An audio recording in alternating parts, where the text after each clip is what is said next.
Hello students, welcome again to my channel. कक्षा 7 की गणित कार्य पुस्तिका के हल के अगले भाग में आपका स्वागत है।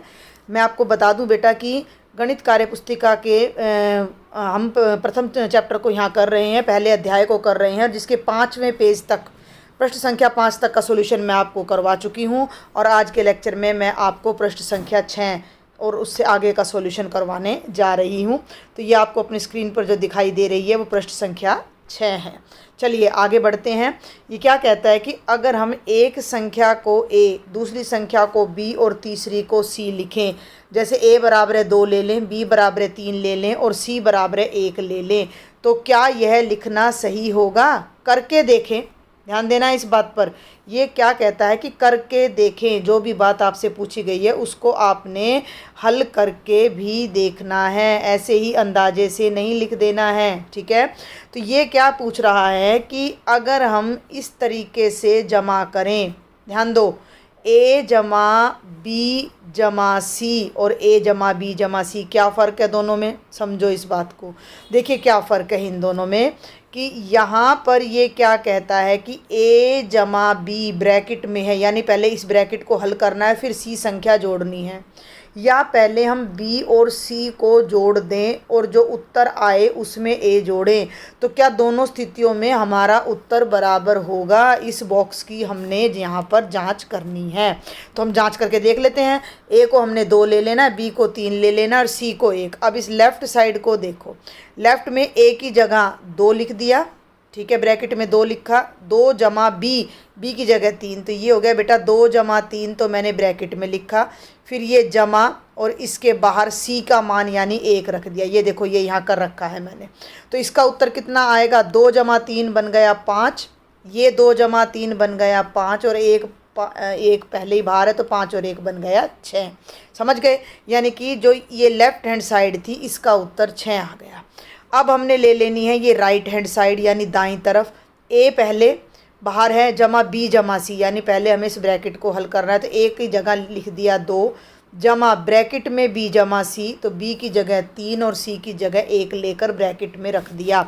इसका एक देखो, एक तो मैं आपको ये लिख दूँ भाई 2 जमा 3 जमा 1, इसमें तो आपकी मर्जी है, आप कैसे भी जोड़ो, 2 और 3 5 और 1 6, 3 और 1 4 और 2 6, 2 और 1 3 और 3, आप फ्री हो। लेकिन जब आपको ऐसी ब्रैकेट मिल जाती है तो पहले आपने उस ब्रैकेट को ही हल करना होता है। मैंने बॉडमास का नियम भी आपको बताया था। तो पहले इस ब्रैकेट को हल करेंगे तो 3 जमा 1 का उत्तर आ गया 4 और ये 2 यूं का यूं रह गया और 2 जमा 4 का उत्तर आ गया 6। तो हमने दोनों तरीके से जोड़ करके देखा, लेफ़्ट साइड का उत्तर भी 6, राइट साइड का उत्तर भी 6, दोनों उत्तर बराबर आ गए।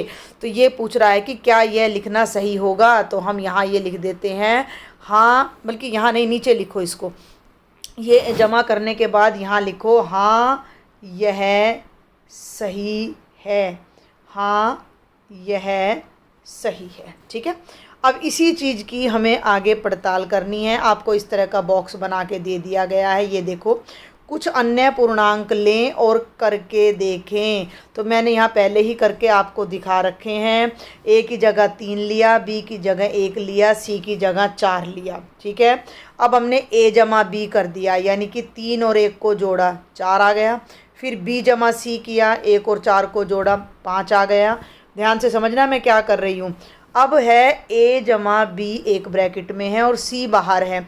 अब a जमा b, यहाँ देखो ये जो मैं सर्कल बना रही हूँ, a जमा b का उत्तर कितना आ रहा है? 4 आ रहा है बेटा, a जमा b का उत्तर 4 आ रहा है और इस 4 में हमने c यानी 4 जोड़ना है, तो उत्तर आ गया 8। अब हम बात करते हैं b जमा c की। b जमा c का उत्तर है 5 और उस 5 में यहाँ मैंने, देखो ध्यान से, ये b जमा c 5 था, उसमें मैंने a को 3 को जोड़ा तो भी उत्तर 8 आया। अब ये क्या पूछ रहा है कि क्या a जमा b ब्रैकेट में जमा c और a जमा b जमा c ब्रैकेट में क्या दोनों उत्तर बराबर हैं? तो हम लिख देंगे कि हाँ दोनों उत्तर बराबर हैं। यहाँ तक आपको ये बात समझ आ रही है या नहीं आ रही है? 3 नंबर हैं a b c, पहले हमने a और b को जोड़ना है, जो उत्तर आया उसमें c जोड़ना है, फिर हमने बी और सी को जोड़ना है, जो उत्तर आया उसमें ए को जोड़ना है, यानी कि जोड़ना तीनों को है लेकिन अलग अलग ब्रैकेट करके, भाई पहले ए बी को जोड़ के सी जोड़ दो, फिर बी सी को जोड़ के ए जोड़ दो, और लास्ट में हमने बताना है कि क्या उत्तर बराबर हैं। तो पहली पड़ताल हो गई। अब दूसरे पे आ जाओ। दूसरा ये रहा भाई आपके सामने ये वाला, ठीक है, ये वाला। तो ए की जगह मैंने ले लिया 1, बी 5, सी 2। ए जमा बी का मतलब देखो बेटा ये है ए जमा बी। ए जमा बी का मतलब है 1 जमा 5 यानी 6। और बेटा फिर मैंने ले लिया बी जमा सी। बी जमा सी का मतलब है 5 जमा 2 यानी 7। ठीक है भाई, बी और सी 5 और 2 हैं तो 7 आ गया। अब अगला स्टेप क्या है, ए जमा बी में सी जोड़ना है। अगर मैं अलग कलर यूज करूं तो इस 6 में ये सी यानी कि 2 जोड़ना है, तो 6 जमा 2 कितना आ गया, 8 आ गया। और कलर यूज करती हूँ मैं। अब ये देखो यहाँ बी जमा सी, ये है बी जमा सी यानी 7, और इसमें ए जोड़ना है यानी 1, तो 1 और 7 का जोड़ 8 आ गया। क्या उत्तर बराबर है? तो हाँ, हमारा उत्तर बराबर है। ऐसे ही तीसरा भाग है, ए की जगह 2, बी की जगह 4, सी की जगह 5 लिया। ए में बी जोड़ा, पहले 2 को जोड़ा, 2 और 4 का जोड़ 6 आ गया। यहाँ इन दोनों में सी जोड़ा तो 6 और 5 11 आ गया। फिर मैंने बी और सी को जोड़ा, 9 आ गया। 9 में ए यानी 2 जोड़ा तो 11 आ गया। उत्तर बराबर आ रहा है? हाँ बिल्कुल आ रहा है। और चौथे भाग में मैंने क्या किया कि पूर्णांक लेने थे तो ऋणात्मक ले दिया एक मैंने आपके लिए। ए की जगह -3 ले लिया, बी की जगह 1 ले लिया, सी की जगह 0 ले लिया। अब मैंने ये ए जमा बी बनाया, -3 जमा 1 -2 आ गया। इसके अंदर सी यानी 0 जोड़ा तो फिर से -2 आ गया। ठीक है, अब हम एक अलग कलर यूज कर लेते हैं। यहाँ मैं बी जमा सी जोड़ रही हूँ, 1 जमा 0 1 आया, और उसके अंदर ए जोड़ा तो भी -2 आया, और उत्तर हमारा क्या आ रहा है? समान। तो जो मुख्य बात है वो ये है जो आपने नोट करनी है कि इसको सहचर्य नियम बोलते हैं कि 3 नंबरों को किसी भी क्रम में जोड़ लो, उत्तर समान आएगा। तो पहली 2 संख्याओं में से तीसरी संख्या जोड़ने पर प्राप्त मान। देखो पहली 2 संख्या, बात ध्यान से समझना, पहली 2 संख्या जोड़ी और फिर उसमें तीसरी जोड़ी। अब क्या किया इसने कि दूसरी और तीसरी जोड़ी और उसमें फिर पहली संख्या जोड़ी, तो जो हमारा उत्तर आ रहा है वो बराबर आ रहा है। पहली 2 संख्या यानी ए और बी जोड़ी और फिर उसमें सी जोड़ दिया, या पहले बी और सी जोड़ा और फिर उसमें ए जोड़ दिया, तो दोनों स्थितियों में हमारा उत्तर बराबर है। और यह पूर्ण संख्याओं के योग का सहचर्य नियम कहलाता है, जिसे इंग्लिश में एसोसिएटिविटी या एसोसिएटिव प्रॉपर्टी भी बोलते हैं। सहचर्य को आप किस तरह याद कर सकते हो कि ये नंबर आपस में एक दूसरे के साथ मिलजुल कर बराबर जोड़ ला रहे हैं, सहचर्य से मेलजोल से काम कर रहे हैं। आगे बढ़ूँ अब मैं। निम्न सवालों को हल करके देखें। यह है क्वेश्चन नंबर 15। निम्न सवालों को हल करके देखें और सही या गलत पर निशान लगाएं। सत्य या असत्य पर आपने निशान लगाना है। ये पहला भाग है। देखो भाई, 25 जमा 15 बराबर है 15 जमा 25। 25 में 15 जोड़ो 40 आया, 15 में 25 जोड़ो 40 आया, यानी बायां उत्तर भी 40, दायां भी, दोनों उत्तर बराबर है। और ये भी कह रहा है कि बराबर है, इसका मतलब ये सत्य कह रहा है। ठीक है, आगे बढ़ूँ। दूसरा भाग देखो, ये कहता है 108 जमा 45 और 45 जमा 118 बराबर हैं, कभी नहीं होंगे। लेफ़्ट साइड को जोड़ो, 108 में 45 जोड़ोगे 153 आया, और 45 में 118 जोड़ोगे 163, और 153 और 163 कभी भी बराबर नहीं होंगे, तो ये असत्य है। 16 जमा 0 0 होता है, ऐसा कैसे हो सकता है? अभी 16 में 0 जोड़ोगे तो 16 आएगा, 0 थोड़े ही आएगा, तो ये गलत कह रहा है, तो ये असत्य है। चौथे भाग पर चलो। 1 गुणा 2 ब्रैकेट में है, यानी पहले इन दोनों को गुणा करना है। कितना आएगा? 2, बाहर कितना है? 3, पूरा गुणनफल कितना आ जाएगा? 6। अब ये राइट साइड में क्या कह रहा है कि पहले 2 और 3 को गुणा करो, कितना आएगा? 6, बाहर कितना है? 1, 1 और 6 को गुणा करो, कितना आएगा? 6।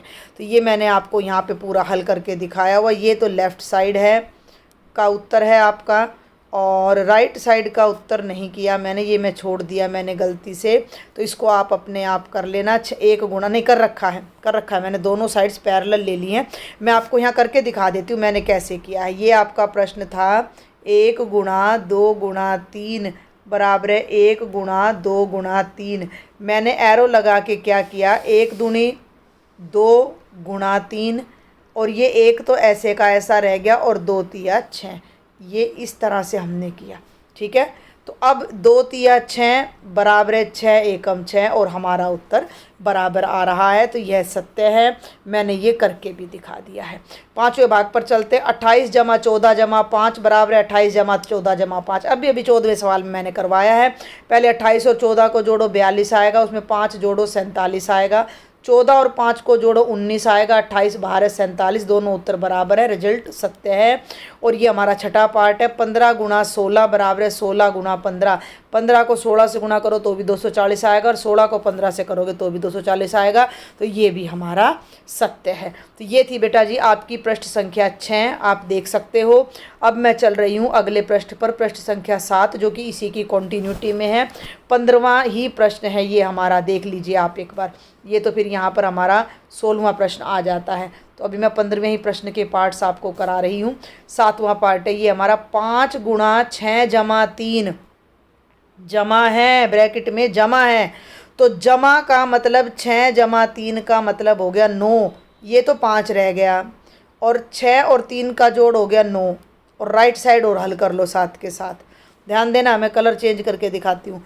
5 गुणा 6 हो गया 30 और 5 गुणा 3 हो गया 15।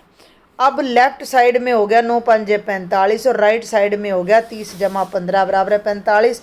दोनों उत्तर बराबर आ गए। तो ये हमारा सत्य हो गया। इसे हम बोलते हैं distributive property of multiplication over addition, English में बंटन का नियम। गुणा को जमा पर बंटन कर देना। बस आपने यही ध्यान रखना है कि ब्रैकेट में 2 संख्याओं को जोड़ो और फिर 1 से गुणा करो, या दोनों को पहले अलग अलग गुणा कर लो और फिर जोड़ दो, हमारा उत्तर समान आएगा। और यही नियम क्या घटा पर लागू होता है, देखते हैं। नहीं होगा। 15 गुणा 8 घटा 3, ध्यान दो, 15 गुणा 8 घटा 3, तो 15 तो बाहर रह गया, 8 घटा 3 हो गया 5। तो लेफ्ट साइड का उत्तर आ गया 75। अब राइट साइड के लिए मैं कलर चेंज करती हूँ। राइट साइड है 15 गुणा 8 घटा 3। बोर्डमास के नियम के अनुसार पहले आपको गुणा हल करनी है। तो 15 8 हो गया 120 और घटा का 3, 120 में से 3 घटाया 17 और 75 और 117 बराबर नहीं होते। तो ये असत्य है। दोनों साइड को अलग अलग हल कर लो। एरो लगा के मैं क्या कर रही हूँ, बाईं साइड का उत्तर बाईं साइड, दाईं साइड का उत्तर दाईं साइड। दोनों बराबर है तो बराबर का निशान लग जाएगा, बराबर नहीं है तो ये निशान ऐसे कट जाएगा। तो देखो बेटा, 5 में से 2 गया 3 और 2 में से 5 गया -3 और 3 और -3 कभी भी बराबर नहीं होते। तो ये कह रहा है बराबर है, तो ये गलत कह रहा है। और लास्ट 10वां पार्ट है 16 घटा 3 घटा 2 बराबर है 16 घटा 3 घटा 2। पहले 16 में से 3 घटाओ 13 आया, घटा 2, लेफ्ट साइड का उत्तर आ गया 13 में से 2 गए 11। राइट साइड पे आ जाओ अब जरा एक बार। राइट साइड है 16 घटा 3 घटा 2, 3 में से 2 गया 1, तो 16 में से 1 गया 15 और 11 और 15 कभी भी बराबर नहीं होते। तो ये रिजल्ट भी असत्य है। तो बहुत ही आसान प्रश्न था, अगर आप थोड़ा सा इसमें इंटरेस्ट लेकर ध्यानपूर्वक करोगे तो। अब है 16वां प्रश्न। सवाल हल किए बिना रिक्त स्थान भरो। हल नहीं करना, गुणा नहीं करनी, नियमों का ध्यान रखना। 68 गुणा 45 बराबर है 45 गुणा खाली स्थान। तो खाली स्थान में क्या आना चाहिए, 68 और 45 लिख लो या 45 और 68 लिख लो। भाई ये होता है अपना क्रम विनिमय नियम, ए गुणा बी बराबर है बी गुणा ए। 2 संख्याओं को उलट पुलट के गुणा कर लो, कोई फर्क नहीं पड़ेगा। तो यहाँ 68 आ जाएगा आपका, ठीक है। यही जमा में होता है 60 जमा 42 बराबर है 42 जमा 60। 9 में 9 जमा 0 बराबर है 0 जमा 9। 19 गुणा 0 बराबर है खाली स्थान। अब 0 को किसी से भी गुणा करोगे उत्तर 0 आएगा और गुणा 19 बराबर है में 0। 19 को 0 से करो, 0 को 19 से करो, उत्तर हमेशा 0 आएगा। 5वां भाग 5 गुणा 1 बराबर है 1 गुणा 5। छठा भाग 15 जमा 15 आया कहाँ से, लेफ्ट साइड से देखा मैंने, लेफ्ट साइड में 40 नहीं था, 15 और 8 था। ध्यान देना एक बार, लेफ्ट साइड में 15 और 8 था, राइट साइड में 40 और 8 था और 3 संख्याएं थी। तो अभी तो आपको नियम बताया है मैंने, ए जमा बी जमा सी बराबर है, 1 मिनट में ये नहीं आएगा, ये नहीं आएगी ब्रैकेट यहाँ, और बराबर है ए जमा बी जमा सी, यानी दोनों तरफ समान नंबर हों तो उनका योगफल बराबर होता है। तो जब यहाँ 40 है 8 है तो यहाँ भी 40 और 8 आना चाहिए, यहाँ 15 है तो यहाँ भी 15 आना चाहिए। तो ऐसे हम फिलअप्स भर लेंगे। 12 गुणा 10 जमा 5, तो 12 को पहले तो 10 से गुणा कर दिया, ये आ गया, और फिर 12 को 5 से गुणा कर दिया तो ये पीछे वाला आ जाएगा। और ऐसे ही लास्ट 9 गुणा 6 घटा 3, तो पहले 9 को 6 से गुणा कर दो, 9 गुणा 6, और फिर घटा लगा के 9 को 3 से कर दो तो 9 गुणा 3 ये आ जाएगा। मैं उम्मीद करती हूँ यहाँ तक आपको समझ आया होगा। अगर समझ आ रहा है तो चैनल को सब्सक्राइब करना बिल्कुल भी नहीं भूलना है। ज़्यादा से ज़्यादा अपनी क्लास के स्टूडेंट्स को, बाकी अपने मित्रों को भी ये लेक्चर आपने शेयर करने हैं। अब हम करते हैं प्रश्न संख्या 17।